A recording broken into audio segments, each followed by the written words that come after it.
신경으로 신앙 고백드림으로 새벽기도 올려드립니다. 나는 전능하신 아버지 하나님 천지의 창조주를 믿습니다. 나는 그의 유일하신 아들 우리 주 예수 그리스도를 믿습니다. 그는 성령으로 잉태되어 동정녀 마리아에게서 나시고 본디오 빌라도에게 고난을 받아 십자가에 못 박혀 죽으시고 장사된 지 사흘 만에 죽은 자 가운데서 다시 살아나셨으며 하늘에 오르시어 전능하신 아버지 하나님 우편에 앉아 계시다가 거기로부터 살아있는 자와 죽은 자를 심판하러 오십니다. 나는 성령을 믿으며 거룩한 공교회와 성도의 교제와 죄를 용서받는 것과 몸의 부활과 영생을 믿습니다. 아멘. 빌립보서 1장 말씀 봅시다. 빌립보서 1장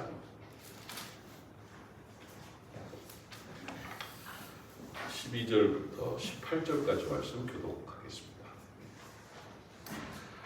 빌립보서 1장 12절로 18절 제가 먼저 읽고 여러분들이 읽고 이렇게 해주세요.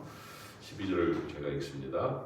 형제들아 내가 당한 일이 도리어 복음 전파의 진전이 된 줄을 너희가 알기를 원하노라. 이러므로 나의 그리스도 안에서 모든 신실함과 우리가 모든 사람에게 나타났으니 형제 중 다수가 나의 매임으로 말미암아 주 안에서 신뢰함으로 겁없이 하나님의 말씀을 더욱 담대히 전하게 되었느니라. 어떤 이들은 두려와 무색으로 어떤 이들은 착한 뜻으로 그리스도를 전파하나니 이들은 내가 복음을 변증하기 위하여 세우심을 받은 줄 알고 사랑으로 하나. 그들은 나의 내게 괴로움을 더하게 할 줄로 생각하여 설득하지 못하게 다툼으로 지극을 전파하니라. 같이 읽읍시다. 그러므로 무엇이냐 거칠애로 하나 참으로 하나 무슨 방도로 하든지 전파되는 것은 그리스도니 이로써 나는 기뻐하고 또한 기뻐하리라. 아멘.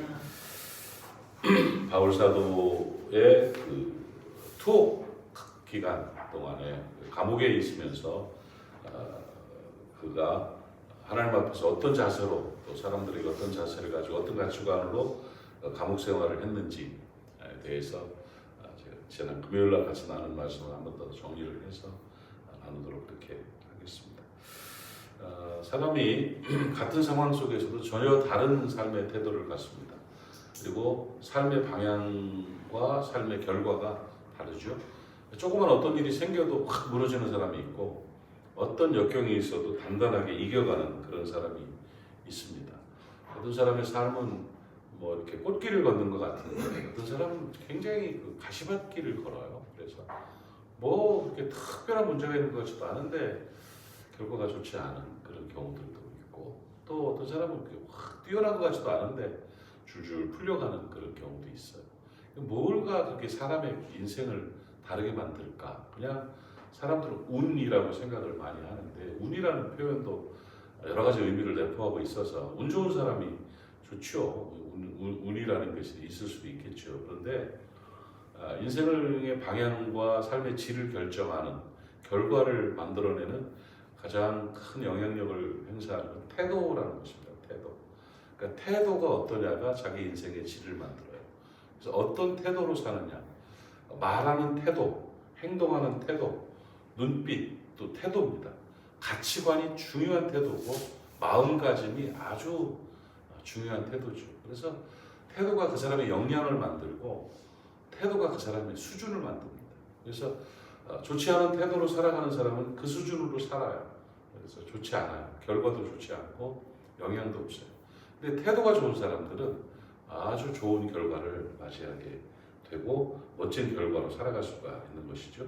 태도는 행위의 동기를 만든다. 가치를 표현하는 것이다. 태도는 자기 방어이다. 뭐 이렇게 말하고 있고 다른 사람에게 받아들이고 싶은 기능의 표현이 태도이다. 집단 구성원으로서 정체성의 획득 방식이고 사회적 일체감 형성의 방식이 태도이다. 어렵죠? 태도라는 것이 모든 것을 포함하는 내가 드러내는 그런 일들. 그래서 사람의 행동에 대한 마음가짐을 표현한 단어가 태도다. 사전은 그렇게 되어 있습니다. 그러니까 이 태도라는 용어가 참 중요합니다. 사람이 복장을 왜 중요시하느냐? 그 태도거든요. 그래서 어떻게 입었느냐에 따라서 수준이 달라지는 거예요. 제가 어디를 나갈 때 허름하게 입고 간 적이 없습니다. 잘생긴 사람들은 대충 입어도 멋있는데 우리 같은 사람들은 막 깔끔하게 입어야 평균이 돼요. 그래서 막 넥타이 하나, 양복 하나, 와이셔츠 하나를 할 때도 와이셔츠 색깔을 흰색으로 하느냐 파란색으로 하느냐도 굉장히 고민스럽고 신발을 어떤 색을 신어야 될 것인가까지 신경을 바짝 써서 그렇게 가서 사람들을 만납니다. 이게 왜냐하면 태도가 보이거든요. 태도가. 허름하게 가면 허름한 대우를 받습니다. 비행기를 탈 때도 어떤 사람들은 막 퍼질러가지고 막 타는 사람이 있죠. 그 승무원들의 태도가 다릅니다. 이 대하는 게 다릅니다. 깔끔하게 입고 잘한 사람하고 그렇지 않은 사람하고는 이 태도가 달라요. 대하는 태도. 인생은 그런 거예요. 내가 어떤 태도로 사느냐에 따라서 어떤 대우를 받느냐도 결정이 되는 거죠. 말 한마디를 해도 좋게 말하고 기쁘게 말하는 거하고 그렇지 않은 말을 하는 거하고 전혀 다른 거죠. 어제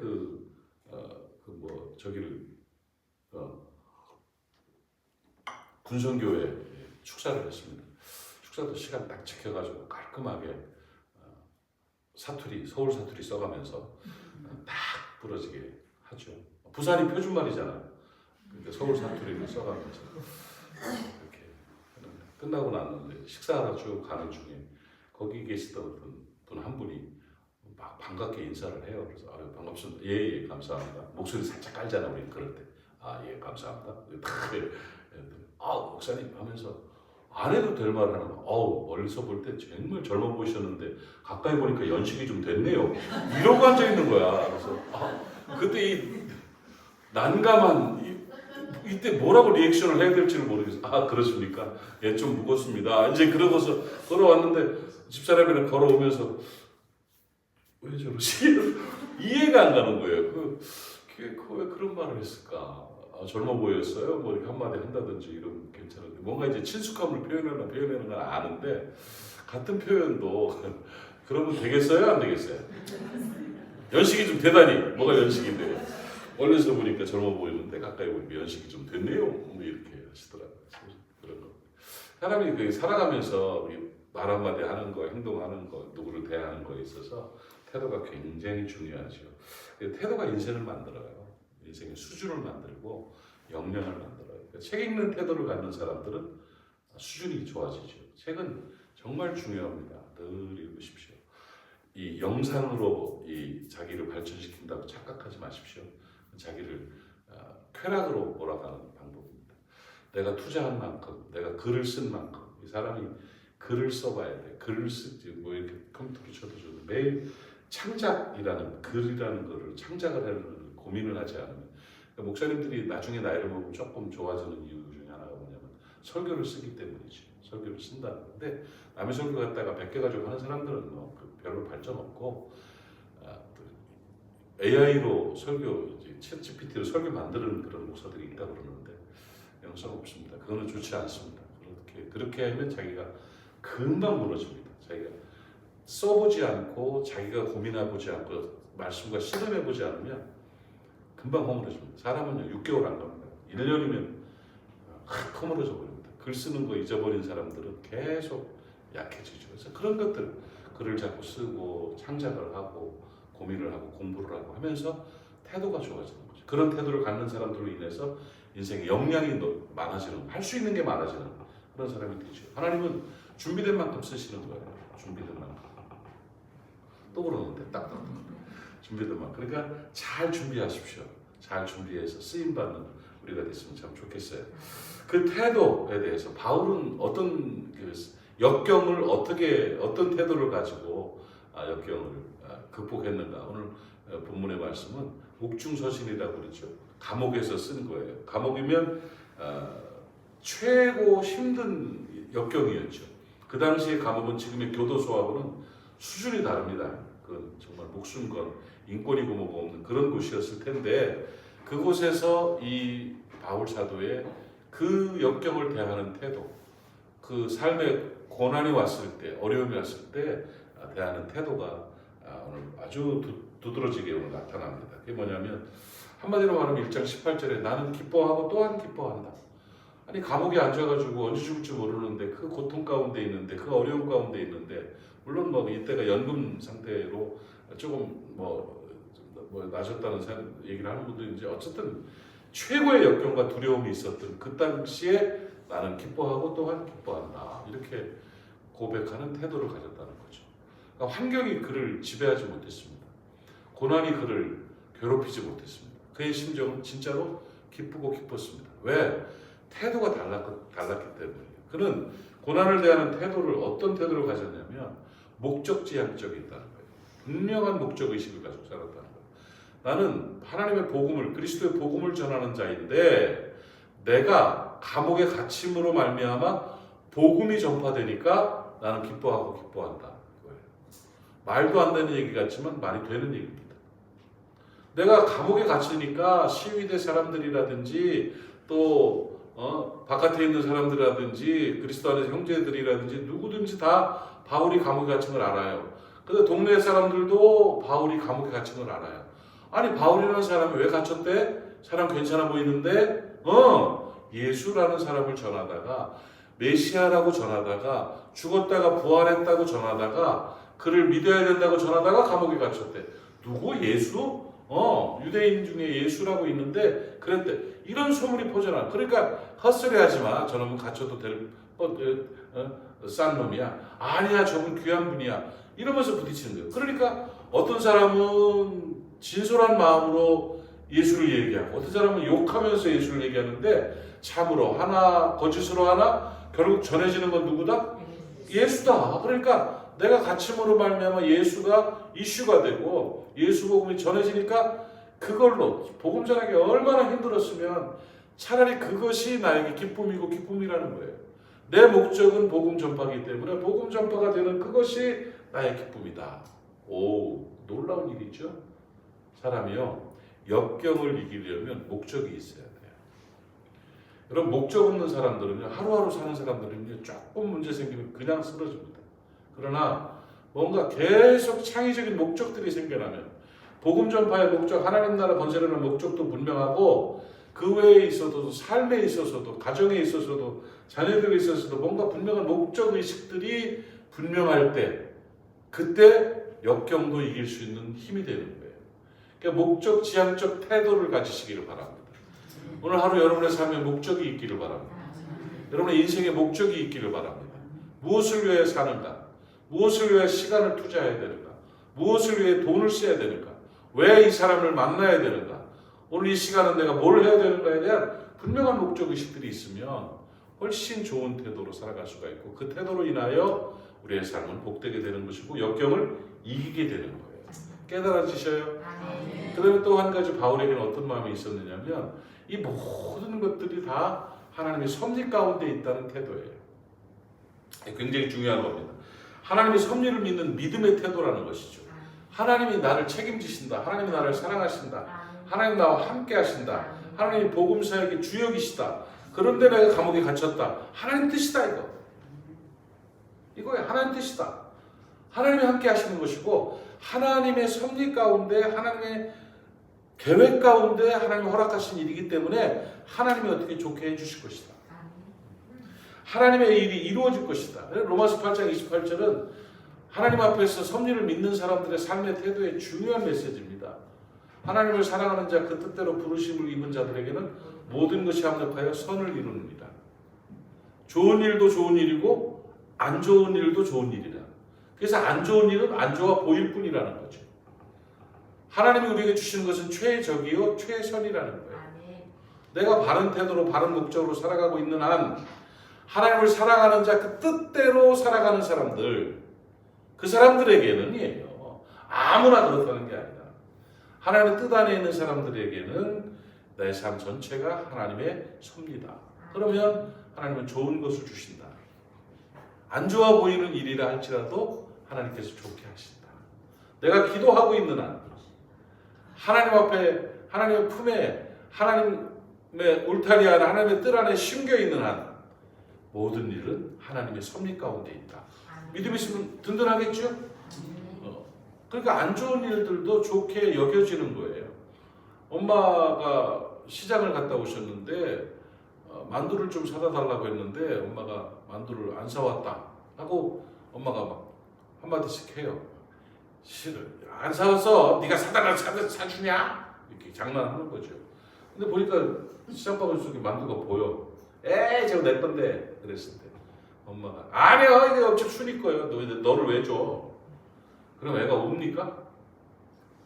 안 울지요. 에이 웃기지 말라고 해서 왜? 지 거 분명하거든. 그렇죠? 우리 엄마가 옛날에 했던 일이라 내가 지금 생각이 나. 우리 엄마가 그 장난을 잘하셨어요. 그러니까 에 하고 그냥 가는 사람 없어요. 웃기지 말라고 내 거라고 뺏어서 자기가 먹어버리죠. 하나님 우리가 삶을 살아가는데 그 자녀의 자세를 우리가 갖는 게 바로 그거예요. 좀 안 좋아 보여도 에이 하나님 그러지 마요. 좀 될 거야. 좋아질 거야. 하는 그런 하나님 향한 신뢰와 믿음이 하나님의 섭리를 믿는 믿음이에요. 바울이 감옥에 있으면서도 하나님의 뜻이 이루어질 것이다. 합력하여 선을 이룰 것이다 하는 믿음이 있었다는 것이죠. 깨달아지셔요? 여러분 하나님 여러분 사랑하십니다. 책임지십니다. 그 믿음으로 승리하는 여러분 되시기를 바랍니다. 그런 태도. 그러다 보니까 바울은 늘 어떤 일을 바라볼 때 사건을 바라볼 때 사람을 바라볼 때 긍정적 태도가 있었다는 거예요. 긍정적인 삶의 태도를 가졌어요.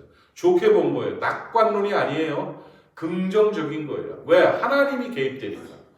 하나님이 주신 일이고 하나님이 이끄시는 일이기 때문에 하나님이 나를 사랑하시기 때문에 좋게 될 거야 하는 상황을 좋게 보는 태도가 긍정적인 태도인 거예요. 부정적으로, 부실하게, 안 좋게, 나쁘게, 비판적으로, 절망적으로 바라보는 안목이 아니라 하나님을 믿는 믿음으로 말미암아 긍정적 삶의 태도를 가졌죠. 어찌 되든지 그리스도가 전파되는 것은 기쁜 일이다. 나 하나님을 지금 쓰시고 있다. 하나님이 내가 하나님께 쓰임 받고 있는 순간이다. 하는 그런 긍정적인 삶의 태도를 가졌죠. 오늘 내가 어떤 태도로 사는가가 내 인생의 삶의 방향을 전혀 다르게 결정합니다. 여러분 바울과 같은 믿음의 태도로 살아갈 수 있기를 바랍니다. 목적 지향적이십시오. 목적을 위해 무언가를 하십시오. 목적을 만들어내기 위한 수고들을 하십시오. 그리고 섭리를 믿는 믿음을 가지십시오. 상황에 일희일비하지 마시고 상황은 하나님의 섭리 안에 있다. 하나님께서 나를 이끄신다는 믿음을 가지십시오. 그리고 잘 될 것이다 는 긍정적인 태도를 가지십시오. 그럴 때 우리의 삶도 주 안에서 복되고 하나님께 영광될 줄로 믿습니다. 기도합시다. 하나님 아버지 역경을 이기는 제자의 태도가 어떠해야 되는지를 알게 하시니 감사합니다. 내 생각의 방향이나 감정의 자세나 행동의 방식들이 하나님께서 원하시는 좋은 태도가 될 수 있도록 은혜 허락하여 주옵소서. 바울과 같은 목적지향적이고 하나님의 섭리를 믿는 믿음이 있고 긍정적인 삶의 태도를 갖게 하시고 승리하는 역사를 경험케 하여 주시옵소서. 오늘도 모리아 사람들을 축복합니다. 어디 있든지 무엇을 하든지 하나님 은혜로 살아가게 하여 주시옵시며 하나님의 지키심과 도우심과 이끄시는 은혜를 경험할 수 있도록 복을 나리워 주시옵소서.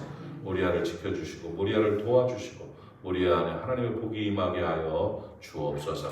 새벽을 지키는 하나님의 사람들을 이름 기억하시고 저들의 삶에 은혜 더하시며 오늘도 기도의 응답 허락하여 주시옵소서. 예수님의 이름으로 축복하고 기도하옵나이다. 아멘. 하늘에 계신 우리 아버지의 이름을 거룩하게 하시며 아버지의 나라가 오게 하시며 아버지의 뜻이 하늘에서와 같이 땅에서도 이루어지게 하소서. 오늘 우리에게 일용할 양식을 주시고 우리가 우리에게 잘못한 사람을 용서하여 준 것 같이 우리 죄를 용서하여 주시고 우리를 시험에 빠지지 않게 하시고 악에서 구하소서. 나라와 권능과 영광이 영원히 아버지의 것입니다. 아멘. 오늘 말씀 기억하시면서 기도하시고요. 또 여러분이 기도가 필요한 사람들 이름 불러 기도하고 오늘도 행복한 날 되시기를 축복합니다. 우리 주님 한번 부르고 통성으로 기도합니다. 주여 아버지 하나님 은혜를 감사합니다. 우리 아침에 사랑하는 사람들이 함께 모여 예배하며 우리 하나님 앞에 기도할 수 있도록 은혜 주시니 감사합니다. 말씀 붙들고 기도하며 마음에 아버지 하나님 기도의 제목들과 소원들을 안고 기도합니다. 아버지 응답하여 주시어서 하나님 앞에 영광되게 하시고 은혜가 되게 해주시기를 간절히 바라옵고 원하옵나이다. 성령으로 충만하게 하시고 말씀의 권세가 있게 하여 주옵소서. 아버지 하나님의 바른 태도로 살아가게 하시고 성숙한 태도로 영향 있는 하나님의 사람으로 쓰임받도록 도와주시옵소서. 목적을 가지고 그 목적을 이루기 위해 살아가는 은혜가 있게 하여 주시고 아버지 하나님의 또한 우리의 삶 가운데 하나님의 섭리를 믿는 믿음의 태도를 허락하여 주시어서 늘 잘되며 은총을 경험케 하시고 기도로 말미암아 믿음으로 승리하는 귀한 역사가 있게 하옵소서. 우리의 삶이 긍정적이기를 원합니다. 아버지여, 선한 하나님의 영향으로 말미암아 선한 마음으로 살아가게 하시고 긍정의 마음으로 살게 하시고 아버지 하나님의 마음과 온전히 되는 이 세상 가운데서 주의 평강의 은혜와 간증거리가 넘쳐나는 복된 하나님의 사람들로 삼아 주시옵소서. 성령으로 충만하게 하시고 아버지의 뜻으로 가득하게 하여 주시옵시며 오늘도 각자 사랑하는 사람들의 이름 불러 기도할 때에 그들이 잘 되게 하시고 성령의 강한 역사가 있게 하옵소서. 하나님 사랑합니다. 하나님 역사해 주시옵시고 주의 뜻으로